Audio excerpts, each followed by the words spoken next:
Praise Lord. സദൃശവാക്യങ്ങൾ 24 അധ്യായം 1 മുതൽ 34 വരെയുള്ള തിരുവചനങ്ങൾ. ദുഷ്ടന്മാരോട് അസൂയപ്പെടരുത്, അവരോട് കൂടെ ഇരിപ്പാൻ ആഗ്രഹിക്കുകയും അരുത്. അവരുടെ ഹൃദയം സാഹസം ചിന്തിക്കുന്നു, അവരുടെ അധരം വേണ്ടാതരം പറയുന്നു. ജ്ഞാനം കൊണ്ട് ഭവനം പണിയുന്നു, വിവേകം കൊണ്ടത് സ്ഥിരമായി വരുന്നു.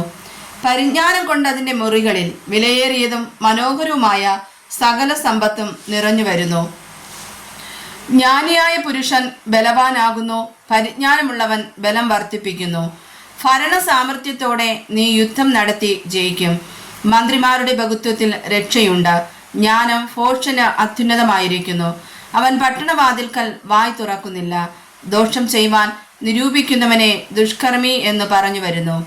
ഭോഷന്റെ നിരൂപണം പാപം തന്നെ, പരിഹാസി മനുഷ്യർക്ക് വെറുപ്പാകുന്നു. കഷ്ടകാലത്ത് നീ കുഴഞ്ഞുപോയാൽ നിന്റെ ബലം നഷ്ടം തന്നെ. മരണത്തിന് കൊണ്ടുപോകുന്നവരെ വിടുവിക്കുക, കൊലയ്ക്കായി വിറച്ചു ചെല്ലുന്നവരെ രക്ഷിപ്പാൻ നോക്കുക. ഞങ്ങൾ അറിഞ്ഞില്ലല്ലോ എന്ന് നീ പറഞ്ഞാൽ ഹൃദയങ്ങളെ തൂക്കി നോക്കുന്നവൻ ഗ്രഹിക്കുകയില്ലയോ? നിന്റെ പ്രാണനെ കാക്കുന്നവൻ അറിയുകയില്ലയോ? അവൻ മനുഷ്യന് പ്രവൃത്തിക്ക് തക്കവണ്ണം പകരം കൊടുക്കുകയില്ലയോ? മകനെ, തേൻ തിന്നുക, അത് നല്ലതല്ലോ. തേൻകട്ട നിന്റെ അണ്ണാക്കിന് മധുരം അത്രേ. ജ്ഞാനവും നിന്റെ ഹൃദയത്തിന് അങ്ങനെ തന്നെ എന്നറിയുക. നീ അത് പ്രാപിച്ചാൽ പ്രതിഫലമുണ്ടാകും, നിന്റെ പ്രത്യാശയ്ക്ക് ഭംഗം വരികയുമില്ല. ദുഷ്ട, നീ നീതിമാന്റെ പാർപ്പിടത്തിന് പതിയിരിക്കരുത്, അവന്റെ വിശ്രാമ സ്ഥലത്തെ നശിപ്പിക്കുകയും അരുത്. നീതിമാൻ 7 പ്രാവശ്യം വീണാലും എഴുന്നേൽക്കും, ദുഷ്ടന്മാരോ അനർത്ഥത്തിൽ നശിച്ചു പോകും.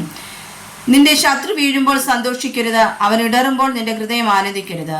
യഹോവ കണ്ടിട്ട് അവൻ ഇഷ്ടക്കേടാകുവാനും തൻ്റെ കോപം അവങ്കിൽ നിന്ന് മാറ്റിക്കളവാനും മതി. ദുഷ്പ്രവൃത്തിക്കാർ നിമിത്തം മുഷിയരുത്, ദുഷ്ടന്മാരോട് അസൂയപ്പെടുകയും അരുത്. ദോഷിക്ക് പ്രതിഫലമുണ്ടാകുകയില്ല, ദുഷ്ടന്റെ വിളക്ക് കെട്ടുപോകും. മകനെ, യഹോവയെയും രാജാവിനെയും ഭയപ്പെടുക, മത്സരികളോട് ഇടപെടരുത്. അവരുടെ ആപത്ത് പെട്ടെന്ന് വരും, 2 കൂട്ടർക്കും വരുന്ന നാശം ആരറിയുന്നു. ഇവയും ജ്ഞാനികളുടെ വാക്യങ്ങൾ. ന്യായവിസ്താരത്തിൽ മുഖദാക്ഷിണ്യം നന്നല്ല. ദുഷ്ടനോട് നീ നീതിമാൻ എന്ന് പറയുന്നവനെ ജാതികൾ ശപിക്കുകയും വംശങ്ങൾ വെറുക്കുകയും ചെയ്യും. അവനെ ശാസിക്കുന്നവർക്കോ നന്മയുണ്ടാകും, നല്ലൊരനുഗ്രഹം അവരുടെ മേൽ വരും. നേരുള്ള ഉത്തരം പറയുന്നവൻ അധരങ്ങളെ ചുംബനം ചെയ്യുന്നു. വെളിയിൽ നിന്റെ വേല ചെയ്യുക, വയലിലെല്ലാം തീർക്കുക. പിന്നത്തേതിൽ നിന്റെ വീട് പണിയും. കാരണം കൂടാതെ കൂട്ടുകാരന് വിരോധമായി സാക്ഷി നിൽക്കരുത്. നിന്റെ അധരം കൊണ്ട് ചതിക്കുകയും അരുത്. അവൻ എന്നോട് ചെയ്തതുപോലെ ഞാൻ അവനോട് ചെയ്യുമെന്നും ഞാൻ അവനവൻ്റെ പ്രവൃത്തിക്ക് പകരം കൊടുക്കുമെന്നും നീ പറയരുത്.